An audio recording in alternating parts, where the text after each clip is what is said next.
Hey everybody, welcome to the show. My name is Francis Ford Coppola. Today on the show we have Elmer Fudd's ghost and Frank Sinatra Jr.'s dog and Frank Sinatra's dog's friends. So, when did you first realize you wanted to be a Spanish war hero? Well, right up until you asked me. Otherwise, so this is weird. I don't know if we're on. Well, actually, I think we're live, Brad. You can tell me if I'm not. Everything's normal. Somehow, I don't know. Did somehow when we were before the show, did Steve's, when he messed with his computer? This is streaming live. Is his computer so strong that he? Hey, Brian, I was prepared for this. I'm going to eat pasta. Oh man, what kind of? First of all, is that cavatelli? What is that? No, I think it's Angel here. Here. Have Angel. a little with our improv skills. Oh, that's a good boy. That's a good boy. That's a good Brian. Or I could have been. It looks like I might have been doing a blowjob too. The one how far away. Well, it's the oldest trick from Brooklyn, the spaghetti in the pants trick. When you're out with an Italian girl. I fucking love it. It's like whenever I switched to because I wanted to lose weight. I switched to what is it called? What do they call it? Oh, chickpea pasta. Right. And for the first year, I couldn't taste the difference. And then one day, I went back to regular pasta, and it was like, wow, I felt so much better. Right. But I gained like 3 pounds that day. You know. Yeah, it really does make. You look great, man. I mean. Well, I didn't shave, but I lost 35 pounds. Thank you. I think you look good. You've always been svelte. Yeah, I'm svelte. I worry about it. Brian, it's obviously an indication of some imbalance. You know what I mean? Oh, no. It is, what I've learned is, for some reason, this whole science has been forgotten. There are 3 predisposed genetic body types. Ectomorph, tall and skinny. Right. Mesomorph, regular, yourself. Endomorph, right. Wide hips. And people argue it. They think fat people are just fat. And I go, wait a second. 400 pounds is fat. People who are just heavy, like Jason Alexander had wide hips.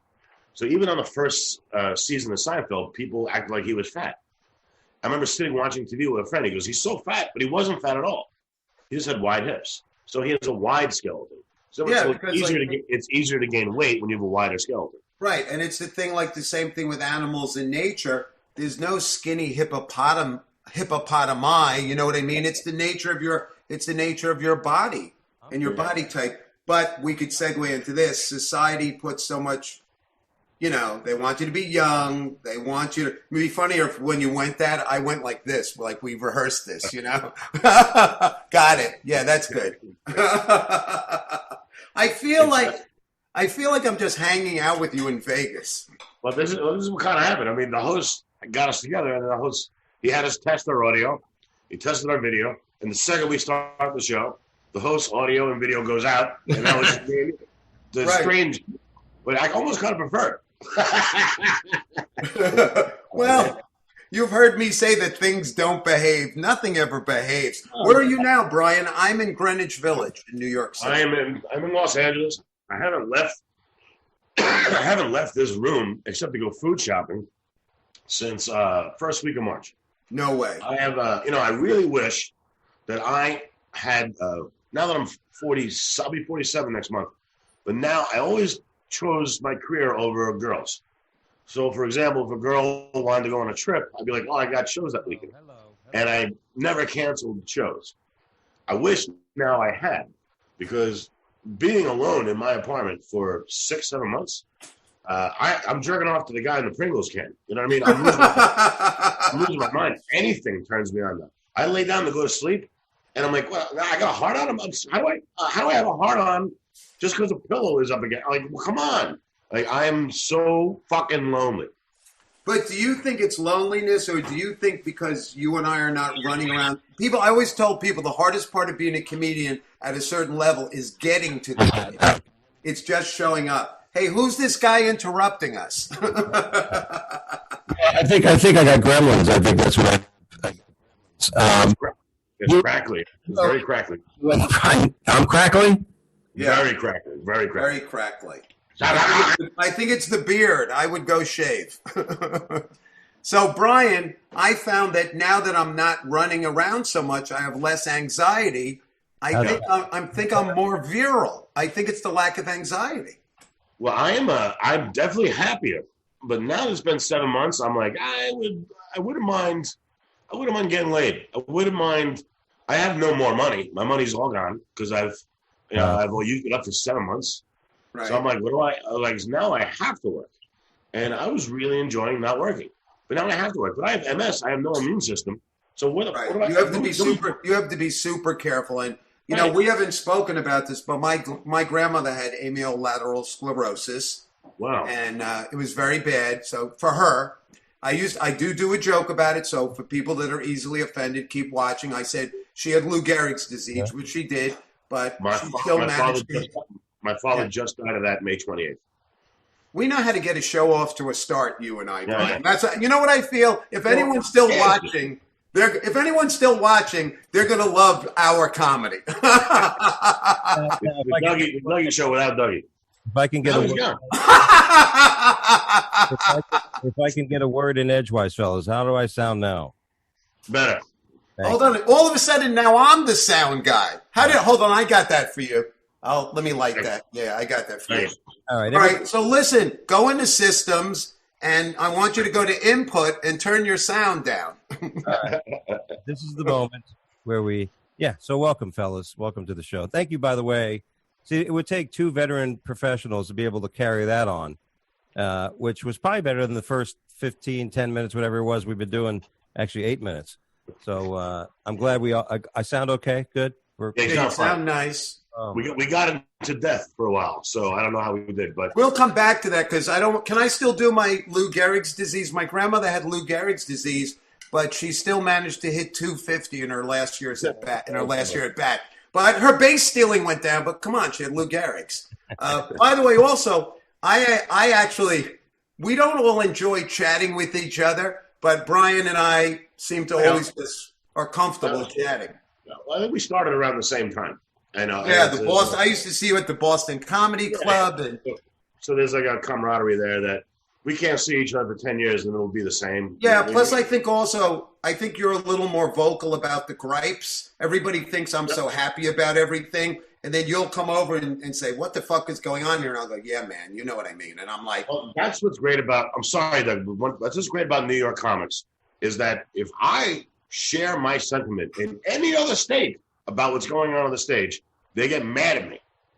I remember I was playing, I'm sorry, Doug, but I was playing fucking Peoria. And this guy had a banjo on stage.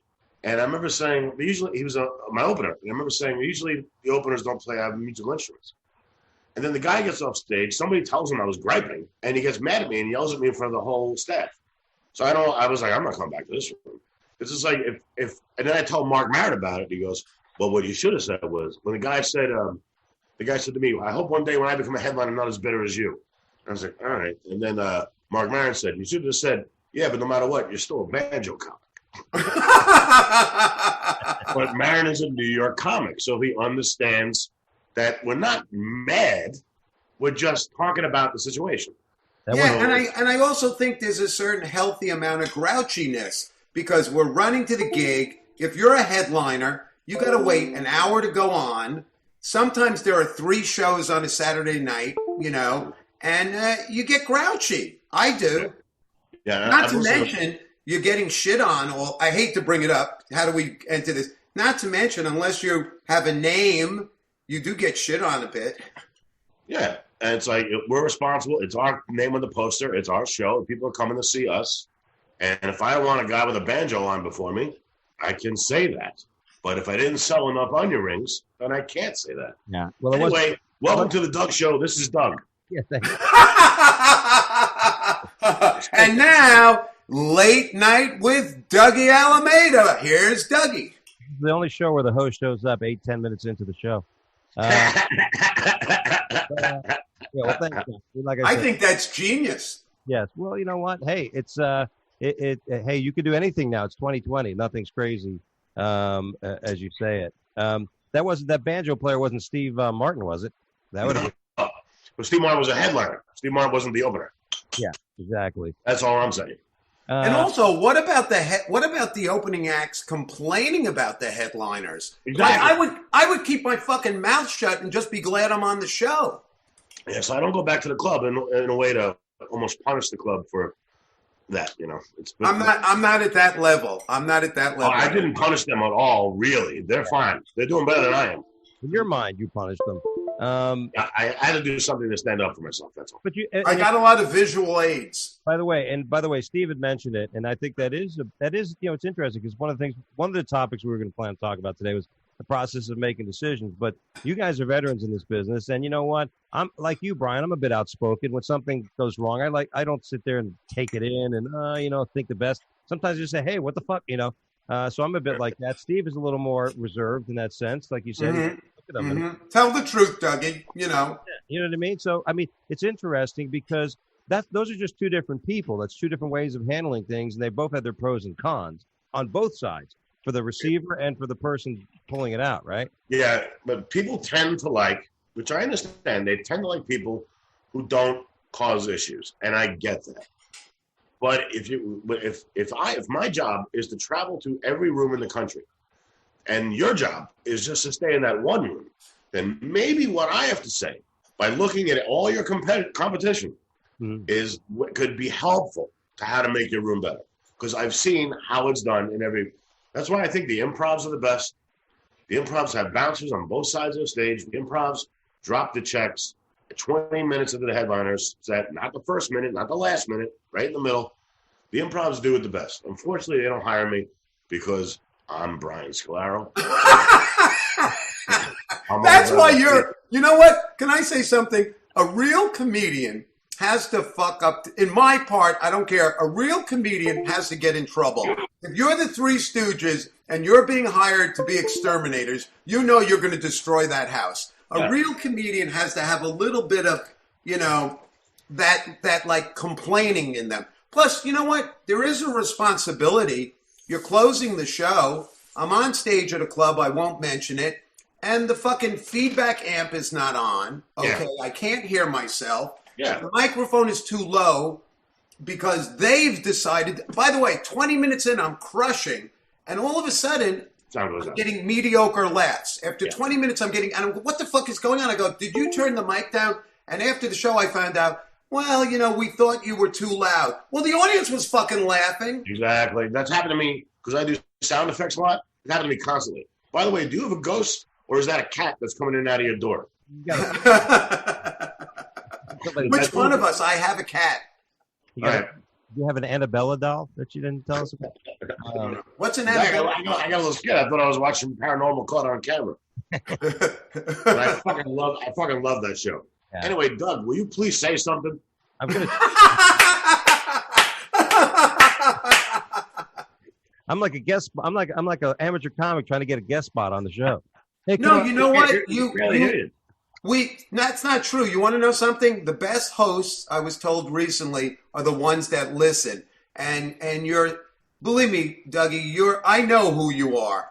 And somebody's gonna. We're just getting off to a good start. You're gonna have to wrap this. I'm out in about 7 minutes. You're gonna have to talk for an hour. I have to take another shit in probably 5. So. Yeah, really. What do I do? It'd be funny if I get toilet paper and hand it to you before you leave. Okay. That's going to be disgusting. Then you could. Anyway, Doug, I'm so sorry. Please, it's a little hard to hear you. Okay.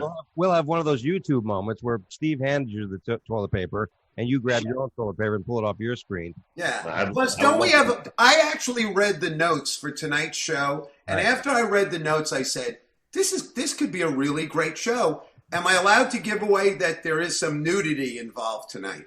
There is in our topics, in our conversation, we'll make it funny because we like to bring up stories from around the world. There seem to be a lot of, I don't know, how would you say raunchy type stories, right? There's a lot of nudity. There's a lot of defecation. There's a lot of poo-poo, pee-pee, poo-poo, dick-ween. There's a lot of symbolism stuff. Very, very. I didn't see any of that. I didn't know we got any of that. You know, Brian. Even though my theme is don't behave, I have to try and misbehave because behaving and being responsible was beaten into me as a child. I understand, but I didn't even know that was sent to us. Yeah, that was right. You wouldn't really read it anyway. And listen, if you and I were hanging out tonight, We would have fucked. I know when we got the email, Brian, you and I would have been fuck that. Let's go to the bar. The funny part I is, could sort all over my computer. when I sent the outline, I figured, first of all, I should just even see if they read it, because I'm going to put just like I'm going to write it in Klingon, like even see if they even pay attention to it. You should have written something like Steve Marshall sucks, so you found out whether I read it or not. Yeah, it's funny. Brian Scolaro might have Down syndrome. In this next episode. I feel like we hijacked your thing, but it was more of like a way to save it. Now it can't stop. So please. Yeah, right, exactly. Well, So, Dougie, how's the sound guy doing right now? Has he killed himself?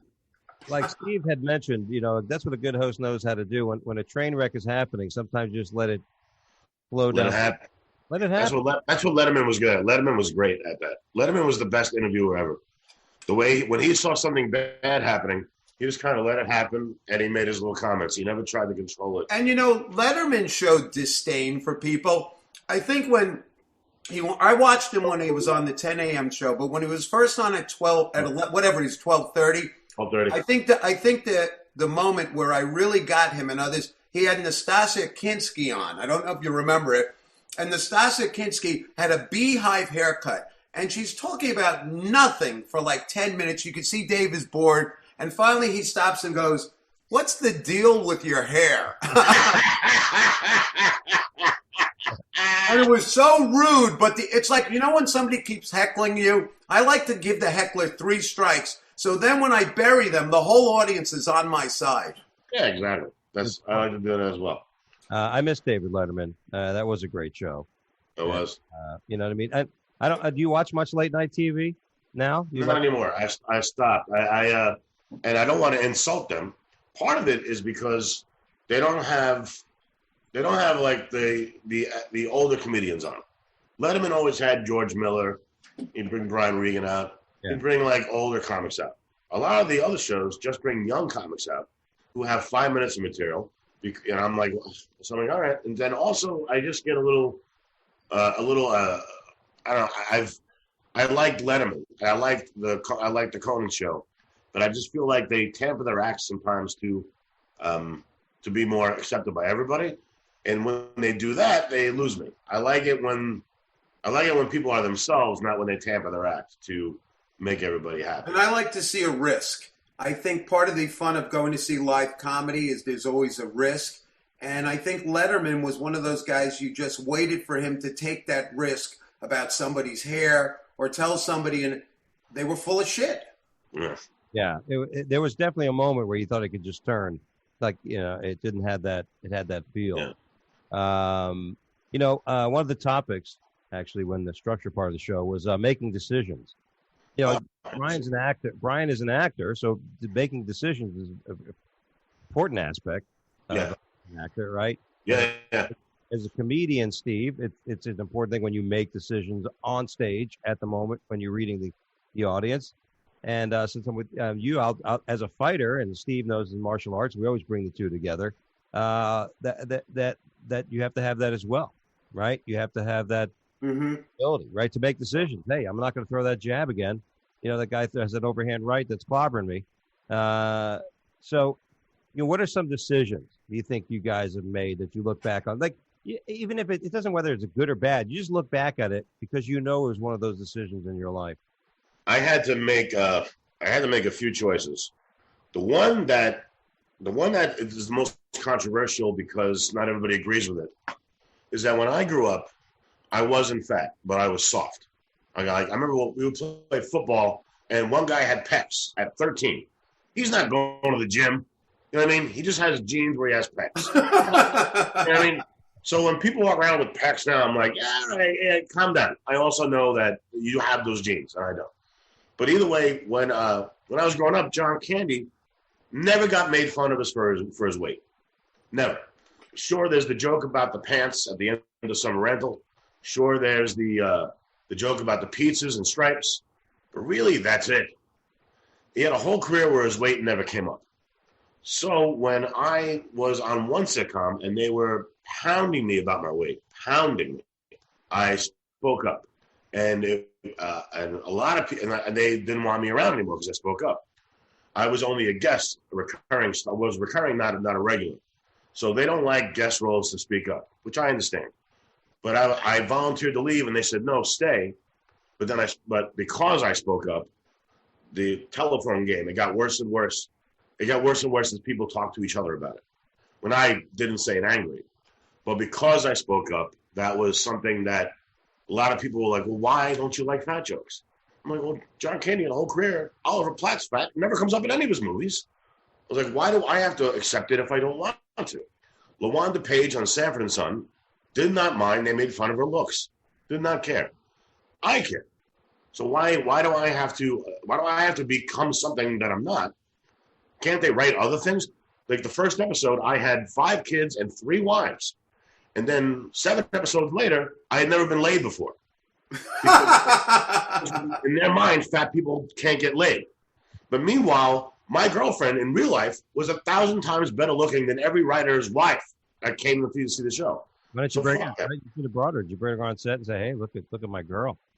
Yeah, did you say, Brian, they were pressuring you to lose weight? No. They wanted to make fun of my weight all the time, and that was right. I have enough experience to know that once they make a fat joke, that's all they'll do because it's the easiest joke to do. Like, so it's like I spoke up because I didn't speak up and ask them to change. I volunteered to leave because I didn't want any hard feelings. And they said, no, they like you, stay. So I stayed. And then next thing I know, they were mad at me because people began to speak about what happened and behind my back. And it got worse and worse. You know, in telephone games, someone whispers in your ear, your grandmother likes seashells. And then by the time it goes around the table, it comes back that your grandmother fucked a Nazi. You know what I mean? So it just got worse and worse. Like both can be true. Both can. She could like seashells and fucking. But because it always comes back. You started the show off tonight with "He's trouble." He's trouble because he said something. He's, what I mean? Trouble. Exactly. Heaven forbid you open your mouth and you go, "I need the microphone to be a little louder at first, and I'll modulate it down." Yeah, but the thing is that I understand the other people's viewpoint. That it's best not to say anything. But I wish they would understand mine, that I didn't say anything bad. I just voiced the concern. So was that a bad or a good decision that you said something? It's right now it's bad because I have no money. But 2 years ago, it was a great decision. I mean, I went from that show to Mad Men. You know what I mean? So I was like, fuck you. You know what I mean? Mad Men hired me, and I know every single one of them watched that show. So it's like it's good and bad to every decision. Like things always change, and what happens is, like when I first started comedy in L.A., when I moved to L.A., the Comedy Store was not great, and the Laugh Factory was the best. 7 years later, the times change. Now Comedy Store is great, and Laugh Factory is okay. It's like you always have to be nice to everybody because you don't know who's going to come up and down. It's just. So what's a bad decision right now? It might be a good decision 2 years from now. Mm-hmm. So you never know. Ultimately, time can only tell. But here's the thing: if that's who you are, right, Steve? I mean, you got to stick to the way you are. Like I know when I met my wife, I was always like, I'm an open book. I'd share my emotion, my feeling with everything. And my wife basically said to me one time, "Hey, shut the fuck up. You talk too much. Yeah. And like you said, it's almost a telephone game as well, where you just basically say, "Hey, I easily get upset about things." One person, the next person. Hey, Doug's a pussy, and you know what I mean. And so I definitely think that's I made a decision when I didn't go far away when I went to college. I think about that decision. I had a girlfriend, so instead of going away and worried about being too far from my girlfriend. Yeah, and that girlfriend's now gone, right? Yeah, she's dead. Actually, thanks for. Oh, I'm sorry. But, we're going into necrophilia. Wait, I read that on this thing. Plus, Dougie, you made the big decision to become a comedian. I mean, it's not something you did when you were 17 or 18 or 19. Yeah. Yeah, I look back to that, walking away from a nice big salary. Yeah. But you would appreciate this, Brian, but I don't wear suits anymore. I hate suits. Yeah, I mean, those are the things. No more Monday morning conference calls. Yeah, and now that I'm fat, none of my suits fit. So I don't want to get close to people. I don't want to get too close because I may get invited to a funeral or a wedding. So I'm like, I can't. So I'm like, how's your mother doing? Oh, she's not well. I'm like, well, it was nice knowing you. Yeah. I don't know if I can keep this relationship up because I don't have a suit that fits. I'm going to be doing some missionary work in South America for the next 8 months, buddy. I hate it, you know. Choosing comedy was a great choice for 20 years. I had neglected to know that as Dana Gould said, well, I love Dana Gould. He said, he goes, Comedy Central, he goes, I'm 55 years old, or in Comedy Central terms, deceased. They do not give a shit about older comics. And I should have looked. The people that were big when I was a kid, Bob Nelson, all those guys, you barely see them on the road anymore because nobody gives a shit. They only want to hear new people. And I wish I had known that when I started, because I would have, when I was on television, I should have come up with some other ways as a backup for later on to save some money. But I thought it was going to keep going forever. I didn't know the writer's strike was coming. So I made a couple bad decisions, and comedy might have been one of them. I had a good 25 years. Hey, listen, man, I really think that because of this virus and because we are chilling out at home now, I think we're going to come out of this. You know, I always said this, you know, the comedians were supposed to move out of the comedy clubs and then you become a draw. You know, you go on TV, get in the mood, you become a draw. I mean, I never saw comedy as something that I think I'll do it. I'll make 70 grand a year. You know, it's like you don't become a professional boxer to get the shit beaten out of you. You know, you want to be a winner. So I think now, because you can hold the stage, you know, guys like you, and I'm going to say Rich Voss, if I was managing you, I'd be like, nobody's going to open for this guy. He's going to come out, and we're just going to say Brian Scolaro, and you're just going to go out and do your show. And you're going to do an hour and 15 minutes, and we're going to put you in theaters. And if a comedy club wants you, you know, you don't have to do 9 shows. You know what I mean? Yeah. I want to do theaters. I wish that I was famous enough to do theaters because they're sober, they're not drunk, they're not yelling things out. Mm-hmm. People always ask me, do you like acting or stand-up better? And I go, acting, because there's no bachelorette party on the set of fucking Grey's Anatomy. You know what I mean? I can do my fucking lines. It's not babysitting to me. Yes, we have to have the talent to deal with a heckler. But Steve and Doug, have you noticed that about 5 years ago, if you had a weekend of 5 shows, a heckler showed up 1 out of 5. Yes. Now they show up 4 out of 5. When you have a show with no heckler, you go back to the hotel going, wow. I grew up watching George Carlin and Chris Rock and Bill Cosby. There were no fucking heckles. You watch their hour special. And I'll tell you why. Because the MC comes out, they put the weakest person as MC, not realizing that the MC might have to be the strongest person. I remember Paul Reiser MCing. I remember Carol Leifer MCing. Richard Belzer. Mike Sweeney, who was the head writer for Conan for years, was considered the best comedy club MC, or one of the best ever. Right.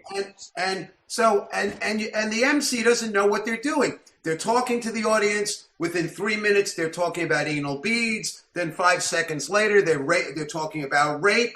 And you have to know if you're bringing up a monologist. Some comedians don't even know when I say what a monologist is. Someone that does an act without playing with the audience. And it's more like Jerry Seinfeld. Set up, punchline. Set up, punchline, or a storyline where your part is to sit back and listen. And that's why Steve Martin quit. And another reason it happens is because every TV show or every movie ever made that has a stand-up comedy scene in it has a heckle scene. Right. Like if Carlton on Fresh Prince of Bel-Air decided he wanted to be a comedian for one episode, they throw in a heckle scene. So that's why. Wasn't it in The Nutty Professor with Eddie? Yeah, everything. And even the movie Punchline, it all happens. It's always a heckle scene. So they think, people watching that think that's what our job is, to be yelled at. And also, today's audience disagrees with you. In other words, what I'm saying is, we used to watch a comedian. If we didn't agree with what he was saying, his point of view, we didn't hate him. I came out at Broadway Comedy Club one night and he said, listen, I'm just going to begin this way. I'm pro-abortion. I'm liberal. You know what I mean? I'll give you all the reasons to walk out right now. But because being funny they don't even wait for you to get funny anymore. If you begin with a code word, a buzzword that they don't like, you know, if I come out and I say, hey everyone, I was wearing a mask today, you know, like, oh, whip, pussy. They don't. How did masks become political? It's so crazy to me. So crazy. Yeah. Like, So the thing that could have saved lives became political. That's great. You know, nobody in my building wears a mask. I'm the only fucking person who wears a mask in my whole building. Actually, there's one couple. And you know what?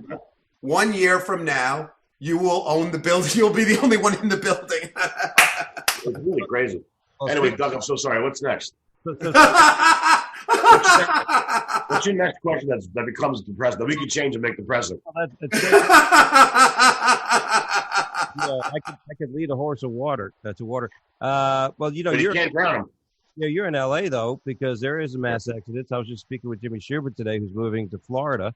He is. Wow, he's like the third comedian to move to Florida. Yeah. So Schultz just did it. Steve Simone just did it. Yeah. Now Jimmy Schubert. And I'm moving to North Carolina, so I'm going to make some room for people. Are you moving to North Carolina? You're not moving to North Carolina. Yeah, I'm moving to North Carolina. Why? I think my wife wants to, and there you go. That's it. You know what I mean? There you go. Yeah. I thought that's just simple. Yeah, that makes sense. I'm sick of the heat, man. It's so hot here. It's getting like unbearable in the summer. I always like that line in The Office where he goes, when James Spader goes, you don't want to move to Florida. It's hot. It's wet. There's bugs. It's the basement of America. Oh God, that's a great line. We may want to work Florida again, you and I. I love playing Tampa. I liked Fort Myers. I like Miami. I had a good time in Miami. Everybody was so nice. When Doug brought me to Miami, I had such a great time. You know. Well, you know why I like the Florida audiences, because they're first of all, I used to believe that if you were going to be a comedian, you should be in New York, Los Angeles, or Florida, because a lot of people like Brian Regan came from Florida. Yeah. Todd Barry came from Florida. I think Eddie Brill was originally from Florida. And Florida was a good place. Well, who else? Tom Rhodes. Yes, and Tom Rhodes. And Florida was a good place for New York comedians to realize, if you talk about the subway, they don't give a shit. Yeah.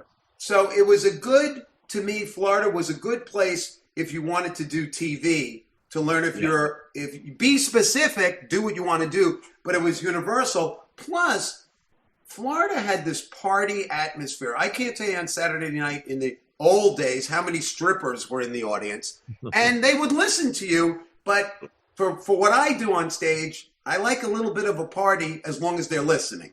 Yeah, so exactly. I like Florida. Yeah, I've had nothing but good shows in Florida except for one, and it was the Fault on the Club. You know, it was just I'll never forget it. At one point, it was a restaurant, and I didn't know that when I said yes. At one point, the waitresses would come in, and then the one table that was there started putting their food in to-go boxes during my show, and they weren't listening. So I just went out in the audience with the microphone and started scooping their food into the to-go boxes for them. And one guy wouldn't show up, so I just gave him the microphone and I left. I left. I walked to the hotel. I just gave him the microphone because he wouldn't stop talking, and it was funny, but it was not. It's not like I got on a fucking airplane. They think I just showed up. I got on a fucking airplane for this. Shut the fuck up.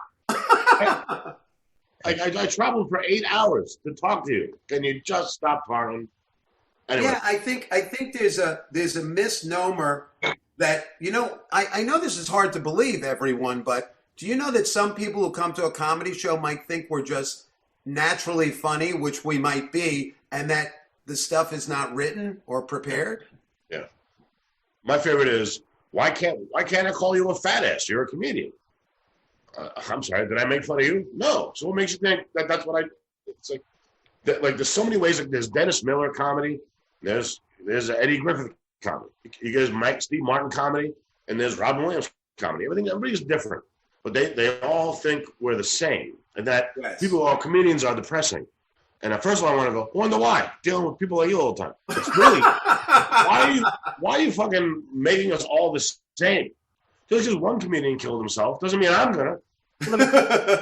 We're back to killing. Killing. Right. Okay, What's next? I'd like you to do Scared Straight for audiences, where we lock an audience in a room with you for an hour, and you just fucking shut the fuck up when I'm on stage. I never do that. But that'd be great.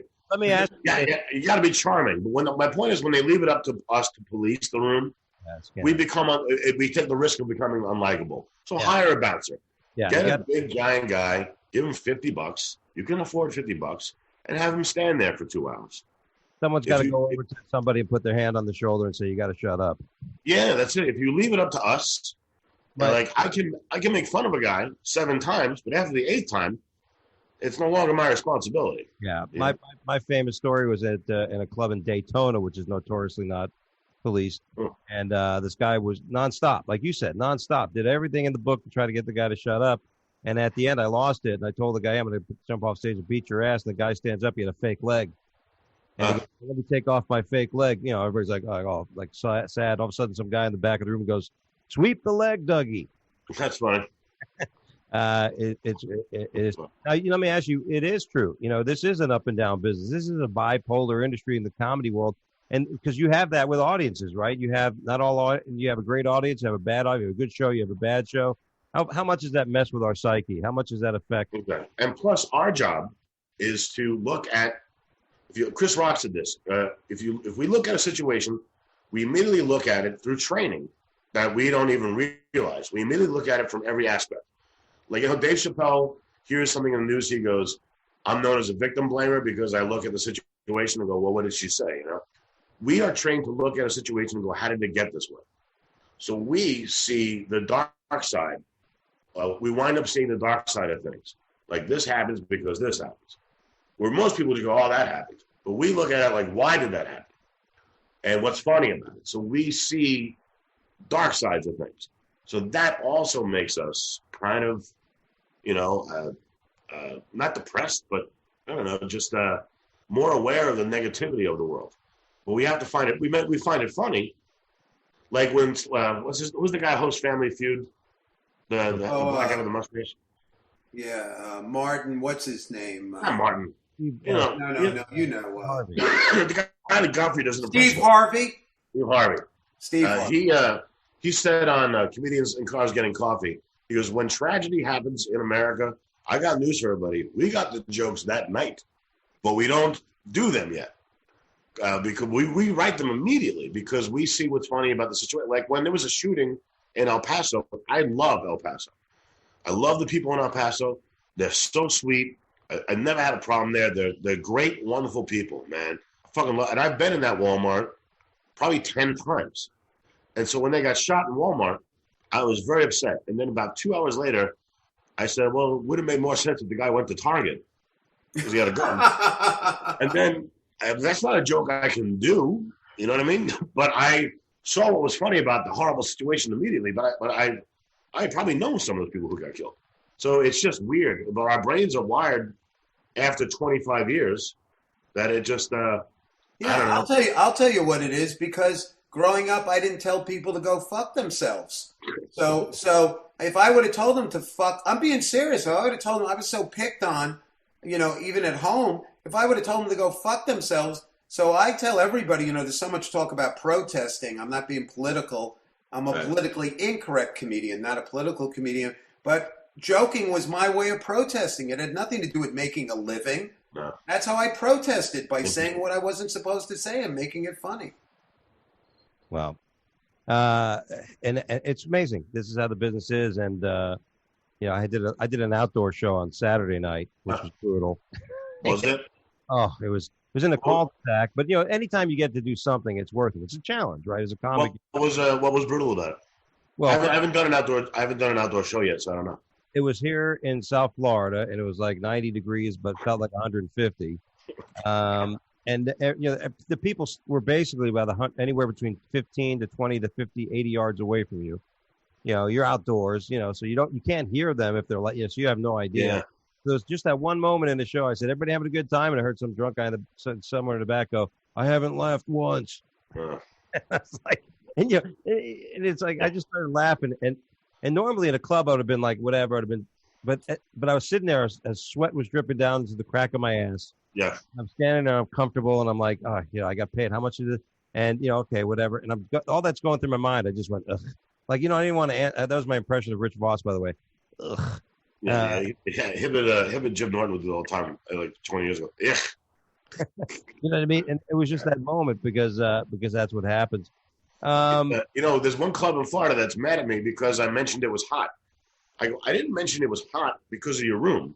I mentioned it was hot because it's Florida. It's just the opening of my Florida set where I talk about how it's hot. I have hot jokes. So that's all. But they were like, but you made fun of the club. I go, no, I didn't. I made fun of the fact that it's hot. But they were like, but I was like, I didn't know your AC was broken. It's not, So they were like, well, when you mention it's hot, the audience feels hot. I go, it's Florida. I was making a joke about Florida being hot. Oddly enough. Don't they know it's you, Brian? When you're coming in, don't they know your personality? Dougie, don't they know your personality before they hire you? Well, you would think, it's funny you mentioned that because Brian, though, he had the same problem up in Alaska, but it was because everybody thought he was talking about the owner's wife. Brian who? I was trying to add a little humor on my end since I got. I didn't understand. We're talking about me? No, well, I'm saying, oddly enough, you had the same problem, but for a different reason. In Florida, you got in trouble because you said it was hot because the club was hot. But in Alaska and Canada. Oh, I'm talking about his wife. Got it. Yeah, a little. I just thought it was another bad story about being on the road I didn't know about. I'm like, what the hell? Yeah, but go ahead. I was just going to say, but I always hear, Brian, I always hear, comedians here, not everybody gets talked about, but whenever your name comes up, I swear to God, it's always like, oh, that guy's so funny. I love that guy. I'm not just saying this to kiss your ass. That's all I fucking hear. And I'm like, oh yeah. And then, well, Brian, I was working with Brian. I talked to Brian. Brian texts me. Brian's so funny. Oh, you should have seen what Brian did the other night. So the audience is fucking, for the most part, enjoying it. No, I feel like I have more positive than negative stories, but there are probably about 4 clubs that absolutely hate me, but they hate me because of their own failures as a club. What we were talking about before we started, and I hate to get negative. If they don't realize that, if you drop the check on the last, there's one club, they dropped the check on the last joke. So when I'm dropping the check means they gave the checks out to the audience on the last joke. So why would you do that? If the entire show is building, like why would you do that? So I happen to say something to the owner. Turns out the head waitress is the owner's wife. So she got mad. Now I'm not welcome back. So there are about 4 clubs that absolutely hate me. So I know there's some people that hate me out there. I know that. So what do you think? There has to be a point like that would eat away at me because there's times I've done something like that because I've done that. I spoke up, and there's times where it's cost me in a sense. I'm like, well, fuck, why can't I just shut the fuck up once in a while? Yeah, we should be able to shut up, but also, I mean, it's not totally our fault. It's like, because if we were Dave Attell, if we were Jeff Ross, if we were Brian Regan, and Andrew Dice Clay says, if I see one check, this is what he says, if I see one check being dropped during my show, I'm going to get off stage. Wow. Now, why do they accept that from him and not us? Answer's simple, because he sells out. So really, when I first started comedy, I started the Comedy Cellar. The owner was Manny Jorman. I loved Manny Jorman. Loved him. He started using me so much, I was able to move out of my parents' house. This is a great story. So one day I went to Manny and I said, thank you. He goes, for what? I go, you use me all the time. Now, thanks to you, I can move out of my parents' apartment. And he goes, no. Never thank a club owner. He goes, you do a good job. The audience comes back. So I make money and you make money. It's a business. He goes, never thank a club owner. So I grew up in the comedy world thinking that's how everyone thinks. Unfortunately, that's the exact opposite how everyone thinks. You know what I mean? Most comedy club owners do not care if you're funny or not. They only care about the amount of seats you sell. That's it. Yeah, well, it's a crazy business, and we hope it comes back. It's been nuts, and and hey, it's easy, I've got to that point. This whole thing, people are saying, hey, I could do something for my studio in my house. Why the hell do I want to get on a plane and fly all the way across the country to have somebody, Yeah, call me a fat fuck, on stage. It's nuts. By the way, guys, this has been fun. We covered some of the topics, which is great, but you guys, we're done already. Okay. you guys really came through. But it's time for our show where we call a segment called Make It Funny. That's right. It's time to make it funny. Here's where we got some stories. And as Steve would know, because Steve is a studious person. Steve he was an accountant, so he's very analytical. He measures the balances, the checks, assets minus liabilities equals equity, right, Steve? Correct. Okay. I was using my accounting voice so Brad, our sound man, would be happy. But we got some stories, and these sometimes are headlines. I know you both, and I don't know you guys as topical comics. I don't think I ever heard either of you tell a topical joke. No, because it runs out. You can only use it for 5 months. You know why? Because we're the topic. When you come to see me or Brian, we are the topic. When you go to see Steve Martin the old days, you're going to see Steve Martin. I'm not big on observational comedians. Tell me, oh, did you ever notice this? Yeah, I did. Notice me. Yeah. Great point. Well, here in Florida, there's a little story. Watch a Florida city new welcome sign erected is in the wrong city. Really? Yeah, a new sign. Good. That's it. He made it funny.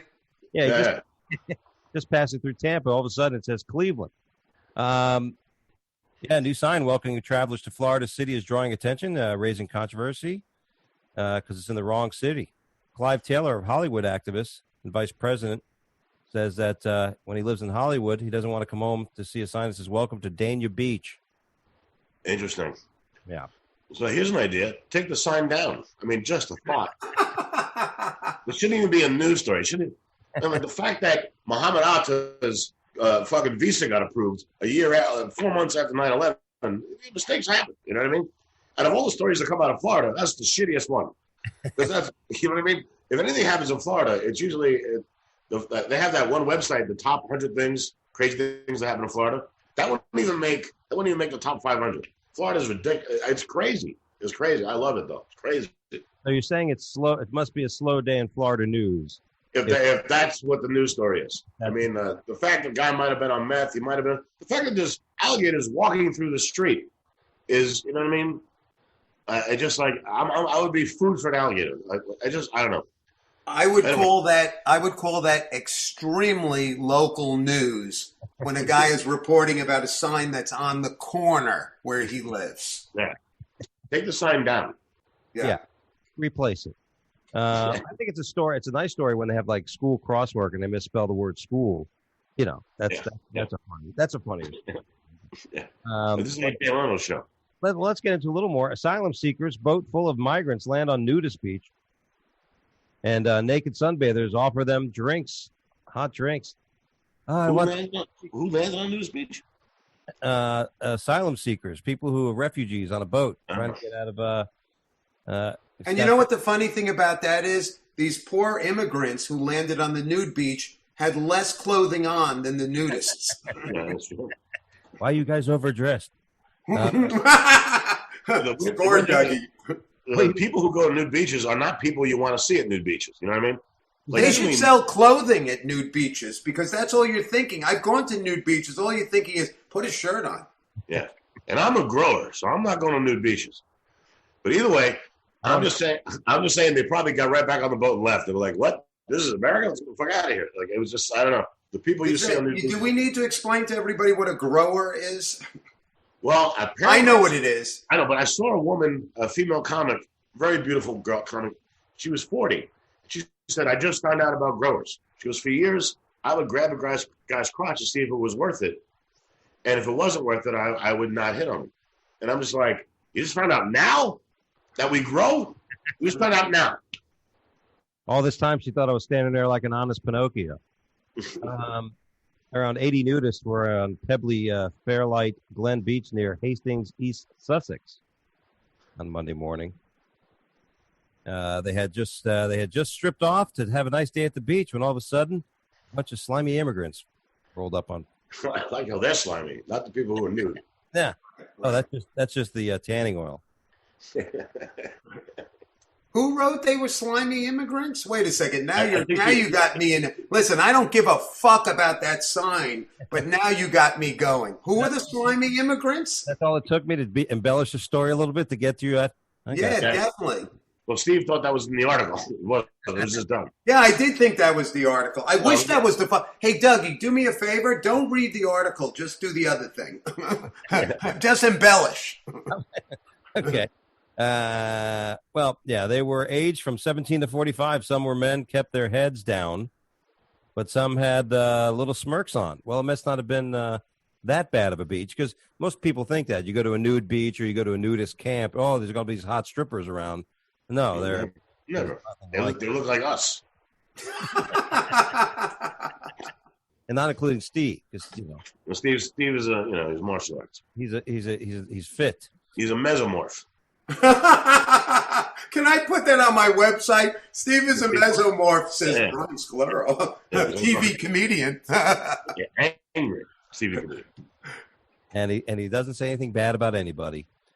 That's not what I do is I tend to say something that I believe in. If I see something nice to say, I say it. But if I was at Hooters in Las Vegas, where I like to go after I do my little Laugh Factory show, because you can get eggs at 5 a.m. for like $9 with everything. And if I was sitting with you and Dougie, if I was sitting with you and Brian, then I might say like, what a fucking asshole that guy was, or what a cocksucker. Yeah. But it's not, I don't need to say it to someone's face unless you get in my fucking face. And I believe in not bad-mouthing people publicly. The whole thing with social media, where comedians attack each other, and like younger comedians attack older comedians on social media, I'm like, oh, so you're trying to piggyback on that guy's 30 years of work. That's fucked up. Just keep it in the family. Keep it in the family, as Mark Maron would say. Keep it in the family. Yeah. Well, we got another naked story. More than 200 half-naked inmates escaped from a jail in Uganda. I think everybody's half naked there. That's what I was going to say. How could you recognize? I want to know if it's the top half or the bottom half. And security forces pursuing a group of 210 inmates who escaped in a massive jailbreak, stripped half naked to avoid being identified as prisoners. That makes sense. I mean, you can slip right into the community in Uganda by just taking your clothes off. I'm assuming. I've never been to Uganda. But Uganda get caught with a prison uniform on. Yeah, Uganda get caught. Get it? Uganda get caught. I think unless they put a little bow tie. You ever see the guys that have the bow tie, but they're naked from the waist up, and then they could be like a, what do you call it? Those Chippendale dancers. Yeah. That's what they should have done. They should have taken their clothes and made bow ties on them and started dancing. We solved it. That's made it funny. Take care, everybody. That's the biggest Chippendale team I've ever seen in my life. 210 of them. Wow. Yeah, and I bet none of the Ugandas are non-growers. I bet you they're all kind of hanging out. I don't think so. I've seen some black guys in the shower in high school. They're growers. Some of them are growers. I'm glad you said in high school. Some days when I wake up, I call it like you have a good hair day. Some days I have a good cock day. I look down and my penis is the same length soft as it's going to be hard. And that's the day that you want to show it off. Some days it's a good cock day. Yeah. What would you say that's caused by? Is that the temperature in the room? Just blood flow? I mean, did you take some blood thinner? As weird as it sounds, a lot of it has to do with, have you peed yet? I swear to God, it has to do with, if you have an erection in the morning, the reason is because you have to urinate and your body is compensating for a way to block the urine. Exactly. No. Sometimes when I wake up in the morning and I have to pee 3 times a night and I get a really good hard on, I like to fuck even though I have to pee. So I'm fucking, but I'm also thinking I got to pee, but I'm so hard. So that's it. I don't take Viagra. Yeah, I agree with you on that one. Thank you. So you're saying what did they say? As they say in the streets, Brian, I'll co-sign that. Yeah, I'll co-sign that. I'm going to co-sign that. On your Brian PP erection. Yeah. Theory. There you go. Are we going to get, by the way, let me come down to what's really important. Is anyone listening to this show or watching it? I'm not after all the negativity, but it's like, I haven't talked to anybody but the guy at 7-Eleven for 7 months. So I don't have a lot of happy things to say. No, I think it's great just to have company, but I'd like to see I can't wait to see the comments. I love when people are listening and watching. Please write some comments. I really, I just like, because, I don't know, Brian, I'm not nervous before I go on stage, or Doug, but I worry, are they going to accept my point of view? Yeah, that's what I'm concerned with. Jim Gaffigan made that great joke saying negativity started with this world. The negativity of America and the world started with YouTube comments. He was making a joke, but really, if you think back, that was when it really first started happening. All the negativity on the internet and people's careers being canceled, and the PC culture, the anger, and everything that's come out, started when YouTube comments first came out in like 2001. It was that's when things started to go weird. Where people would just, there's a 9/11 video where a guy falls out of a window, and the first comment is splat. I don't say, oh my God, that guy's family is still alive, you ass. Right. Yeah. It's just, I don't know. It's hard to be positive. No, you do know, because first of all, the reason I laughed at that was at the lack of humanity, the callousness. Not for people who like, oh, he laughed at a 9/11. No. It's the callousness, and the first fucking comment. But the other thing is, comedians, it's enough to get heckled at the show, but then every time you look at your YouTube video, it's like residual fucking heckling. Yeah, it's brutal. Yeah, and they always leave out what they did. And if you go to Yelp, you can pretty much tell that every Yelp review is leaving out the part with what they did wrong. Like, we were just laughing. I don't think you were. You don't get kicked out of a comedy club for laughing. Something else happened there. You're missing about 18 steps. Yeah. This comedian, Steve Marshall, was very sensitive, but they left out when the MC brought me up. I swear to God, an MC once brought me up by saying, here's a funny Jew. And this was somewhere where there were no Jews, right? Yeah. Oh, he's sensitive. I got brought up in Baton Rouge to the Sopranos theme song because my name is Italian and I'm from New York. And I walked up, it took me about 5 minutes to figure out why they would do that. But I nothing like that in my act at all. And right. Like, and what does that have to do with your opening line about how hot it is in Florida? I thought you were from New York. Well, our next story, massive semen explosion after blaze hits bull artificial insemination facility. I thought you were talking about 5 minutes before the show. Yeah, the bull didn't pee. Yeah. Firefighters forced to dodge projectiles. Interesting. That would have been great if all the firefighters got bukkakied by bull semen. That would have been the best story. When you said semen explosion, I thought, when I told you I was taking a shit before, I was really jerking off, so I thought that's what you were referring to. Oh, we caught it on camera. A huge fire at a cattle breeding facility in Australia has caused thousands of dollars in damage after 1,000 cylinders containing bull semen were destroyed. I think that there's a lot more tragedy in this world going on than that. But yeah, I hear it. Written by the same man who complained about the sign in Florida. It's funny because you're choosing stories that are already funny. They don't need us to. You don't need us to make it funny. Right. We can make it depressing. Funny, I don't know. That's what we should be doing. Brian Scolaro and Steve Marshall, make it depressing. I wish I could jerk off in a 50-gallon drum and have 50 of them and then just fucking have my girlfriend trip over it and just, that's enough. The underline was like, and thousands of women became pregnant. That would have been Why do bulls have so much hair at the end of their schwanzes? Every time you see a bull, it's got that long hair thing. I'm gonna bail out of this conversation because I don't like seeing animals' penises. Like when a dog lays upside down, I'm like, come on, I don't want to see that. Yeah, it is kind of disgusting. Yeah, and it's like, the fact that dogs' dicks look like lipstick, I stopped right there. Yeah, that's right. After the explosion, there was 4,000 bulls. They went. Well, you need this again? Break out the porn. It's one of the worst jobs ever. Like, as bad as stand-up comedy can be sometimes, at least we're not putting our fingers in bulls' asses and stroking them off. You know what I mean? Is that how it happens? Hold on a second. I'm going for reality. Is that true? They don't stroke them off. They have machines, but they do have to inject something in their ass to massage the prostate. I saw it on TV once. Maybe It was probably an Italian channel. Maybe you and I could just get the machine because I'm over a certain age and I could use my prostate massage. But you don't have a hairy bull penis. No. Yeah, not yet. Could I get it? Could I get it? Because I'm a little smaller. Could I get it in calf size? Can I get it in little goat size, please? Yeah. Yeah, that's great. You guys are doing wonderful. Thank you. Man shoots doctor after ejaculating during prostate exam. Yeah, that's so strange. I wonder what else happened in that story. It reminds me of, remember years ago, there was, this isn't funny at all. I can't believe it. But the story's funny itself already.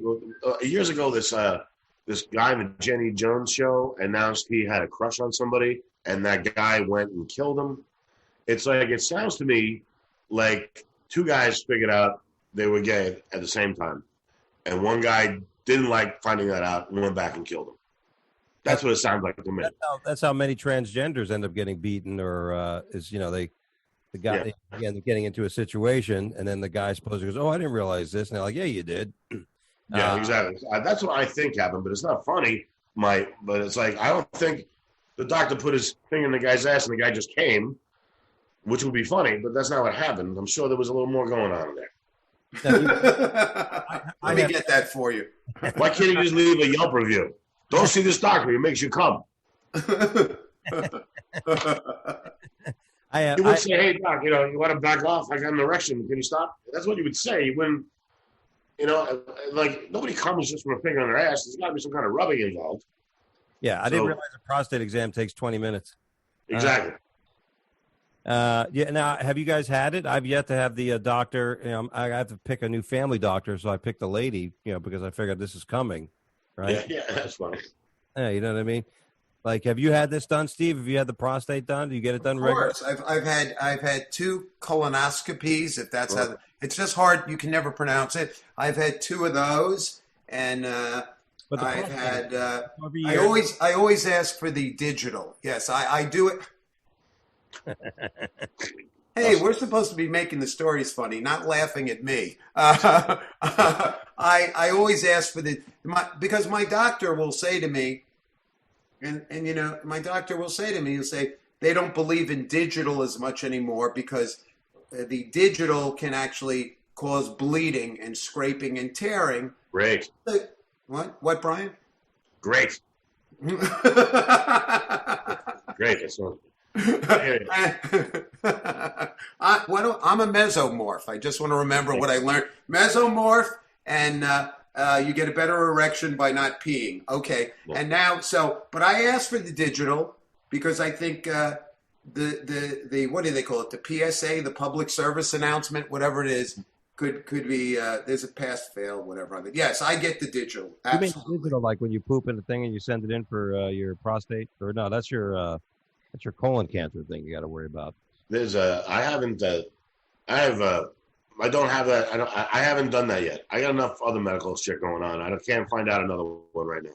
Yeah, my doctor didn't want me to bother them about that at this moment with the pandemic. Yeah. So, hey, should I drop my pants? No, it's all right. We can wait.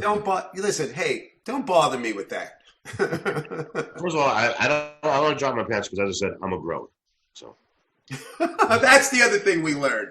A grower. That's right. Thank you. You don't get better erections by not peeing. That's just why you're hard in the morning. That's all. Okay. I don't recommend not peeing when a girl's coming over. Pee. Yeah.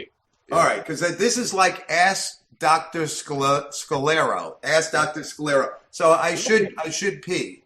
And now also I'm in my late 40s. One girl wanted me to stand up and fuck her. I'm like, I'm in my late 40s. I'm gonna fucking lay down. Like, I'm sorry you watch porn and you think we all stand up and fuck, but I'm not doing it. Okay, that's. Don't make me go to Foot Locker and have to get shoes for fucking. Yeah. As a big man, I enjoy standing up on the side of the bed for leverage. But we do have a story that perhaps isn't that funny. Literally, you guys could just use your comic art. A brain wrapped in aluminum foil washes ashore in a Wisconsin beach. What washed up? A brain, an actual brain. In aluminum foil to keep it fresh. Yes. Yeah. Why would they? Was it a human brain? Yeah, it's a human brain. So some guy took his brain out, said, I got to keep this fresh, wrapped it up, didn't have a fridge. Yeah, Hannibal Lecter just left his lunchbox must have opened up. So spookiness has come early to Wisconsin this year as a washed-up brain was discovered on a local beach. I didn't know Wisconsin had beaches. It must be a lake beach. James Senda found that looked like a brain wrapped in aluminum foil and called police, who responded to the scene. When I first opened it up, I was shocked. It didn't know what it was. Senda said, I walked up to the workers nearby, and they're cops from Wisconsin. They had no idea either. They're fucking morons. So I'm upset the package may be part of a ritual. I have no idea what to say about that. It just, Steve? Yeah. Listen, I've been sitting back and going, my God, Brian is great at making things funny. Well, you know, when I read the notes earlier today, the only thing I could think of, and it has nothing maybe to do with that, is that Joan Rivers said that she wanted to do something new for her husband, Edgar. So she took off all her clothes. It's the wrapping up. And she wrapped herself up in saran wrap. And when Edgar came home, he took a look at her and said, leftovers again? That's the only thing it made me think of, leftovers again. And I watched Silence of the Lambs last night. Yeah. And I got to tell you something. Jodie Foster. Hot. Not only hot, but she's fucking great in that. Yeah.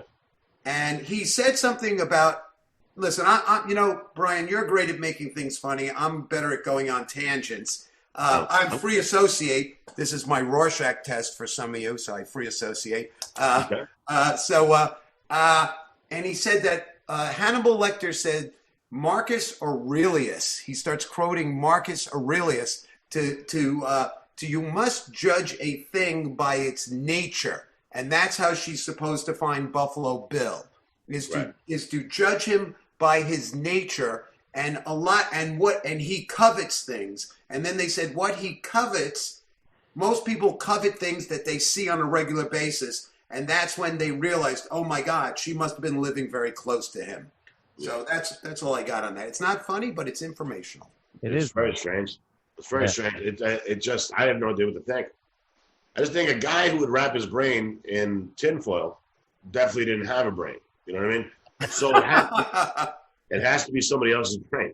Obviously, you would put it in a Glad bag. Yeah. Right. You didn't have a fridge. I mean.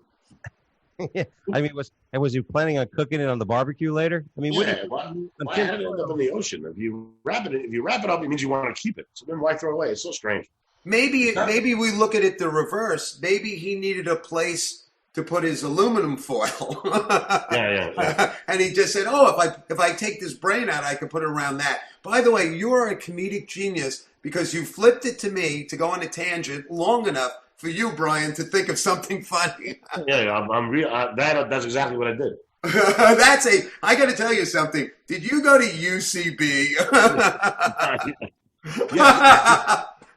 My favorite is that with improv. They always have to say yes and there's a great joke in 30 Rock, where they talk about the past, where Tina Fey and Jane Krakowski go back in time and they see how bad she was at it. So they go, all right, what's the suggestion from the audience? Okay, you're Oprah Winfrey and the guy from Sling Blade. And so she goes, I sure do like these French fried potatoes. And Jake Krakowski goes, no, you don't, Oprah. I love that joke so much. In improv, for people that are watching, improv, you're never supposed to disagree. You're not supposed to contradict. You're supposed to build on the scene. Yeah, I love that. I love that. Anyway. By the way, guys, we have somebody visiting on the screen. Our viewers are watching something. I don't know how they got on, but there's somebody on our screen who I don't know. And Brad, I don't know what Brad's doing, but you Brad's guys probably killed himself. I think we have somebody taking over Brad's position. So we're gonna put on somebody who we don't know. Sounds like a great idea. Well, I have no control. That's why I have a producer. But there we go. Well, he's actually my friend. The gentleman, that's my friend Jeffrey Kreiner. Oh, okay. I know him. If you want to bring him on or not bring him on, he's a great guy, and he's my friend. He wanted to watch the show tonight. Yeah, I So, just don't know. yeah, if Steve wants him on, that's fine with me. It's up to you, Brian. Let's all take a vote. What do you say, If everybody? he's a friend of yours, then bring him in. I just want to make sure we weren't bringing on somebody going, I hate these guys. Or the banjo comic. I was the guy with the banjo. I don't want I just want to be careful. Anyway, go ahead. Well, Where is he? what's up? Now we lost Steve, so I don't know. But what a show we have here today. It's just, It's so professional. I thank you. You know what I mean? Hey, for all the price of nothing. That's the way it works. Yeah, exactly.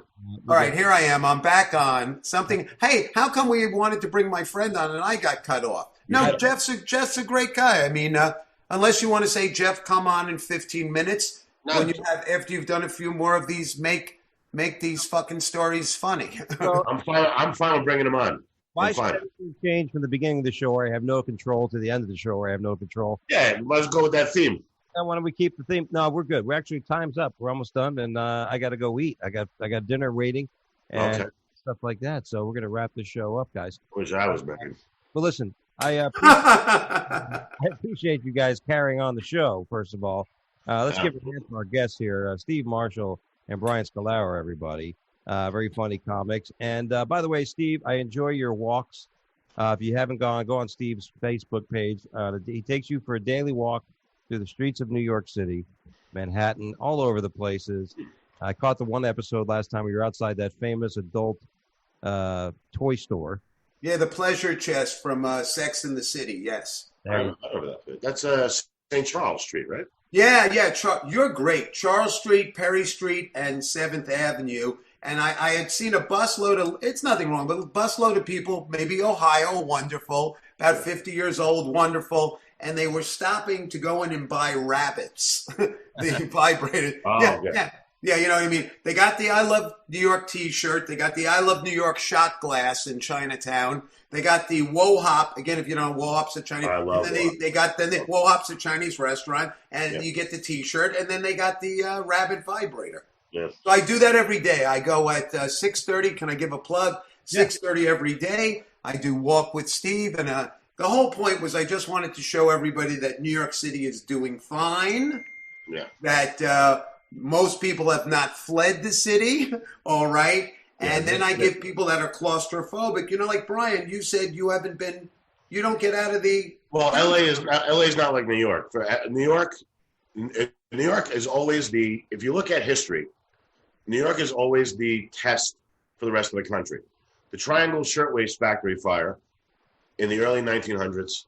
If it wasn't for that fire in New York, then it changed all the laws of factories. Right. So, for example, everything that happens in New York happens in the rest of the country later on. I'm not saying New York is great, but it's the first big city in New York, and it was also the entry point to the rest of the country.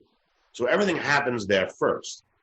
So when everything bad happened in New York, the rest of the country, because things are political now, and New York is known as a liberal place, nobody was listening to what was happening in New York.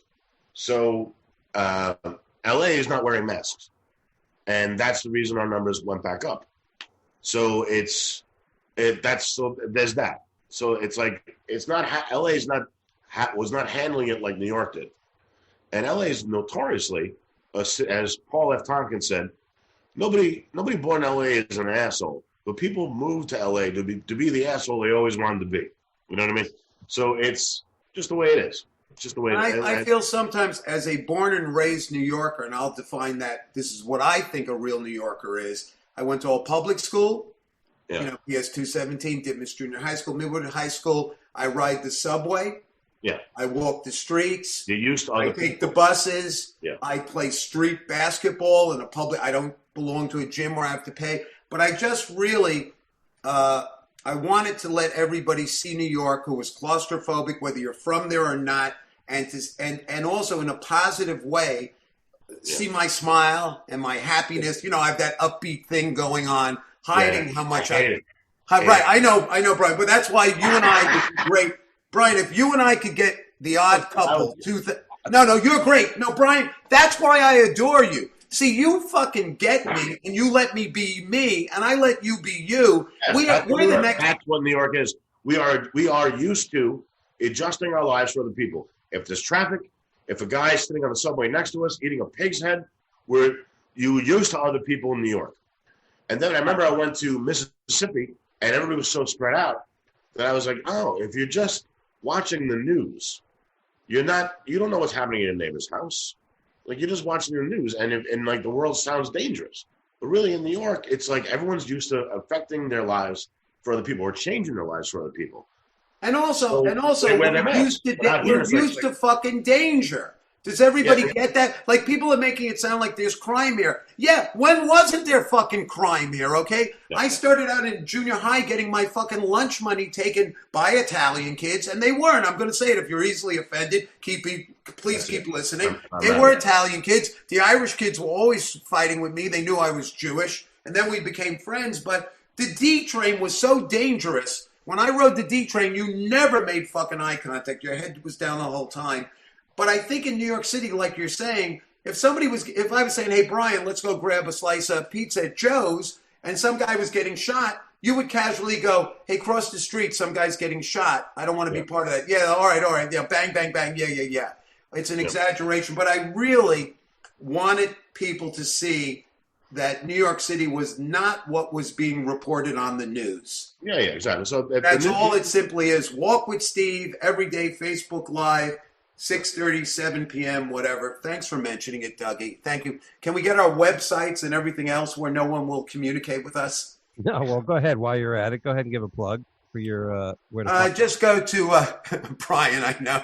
Brian's going. Brian, I love you so much. No, because we're perfect together because you got to feel what's underneath me behind this smile. I know you so well. I've known you for a long time.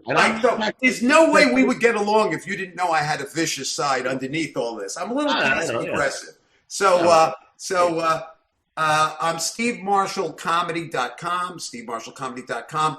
I'm on Twitter at Don't Behave. Anything Don't Behave is me. It means don't behave, be yourself.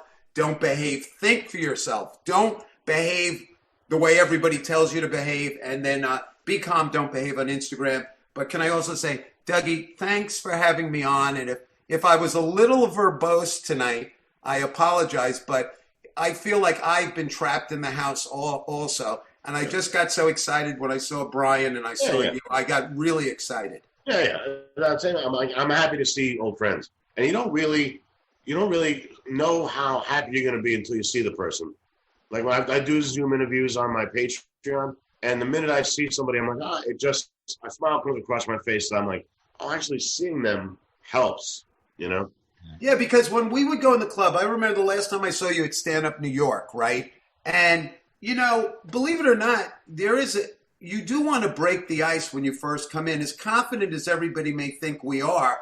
And Brian, you pulled me aside and you were like, hey, Steve, good seeing you. And I was like, oh, man, this, and I'm like, yeah, good seeing you. He goes, oh, man, well, look at what we did with our lives. You know what I mean? And look at this and this. Yeah, but we still, that's the way you are. You're like, right away, it's, hey, Steve, yeah, how you doing, man? Hey, look at what we did with our lives. And they're like, yeah, man, but it's great, right? Yeah, you know what it is. So it's this constant, it's great, but it sucks. It's great, but it sucks. Am I? The first 15 years were fantastic. Colin Quinn said, when I hadn't seen Colin Quinn for about 3 years, and Colin Quinn and I started out at the same time, and he goes, Marshall, look what we did to our lives. I love him so much. Colin goes, why don't you move back to New York, Brian? And I was like, but how do I know she's going to give me spots? You know what? You're so right. They fucking hate us, Brian. They fucking hate us. That's the kind of comedian I like to talk to. The one who's down for whatever I say to him, and is going to agree with it and knows the truth. I'm tired of this fake positivity. You don't have to be negative, but remember that movie Brain Candy with Kids in the Hall? The whole plot line in the movie was you can't always be happy.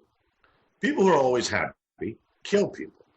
Cosby was a clean comedian, raped everybody. George Carlin was in a bad mood, cursed his head off, raised like 3 daughters. You know what I mean? Like, you have to have all sides. I don't like men who don't cry. I'm like, you don't cry? What's wrong with you? Well, it's not a man. Yeah, bullshit. You cry.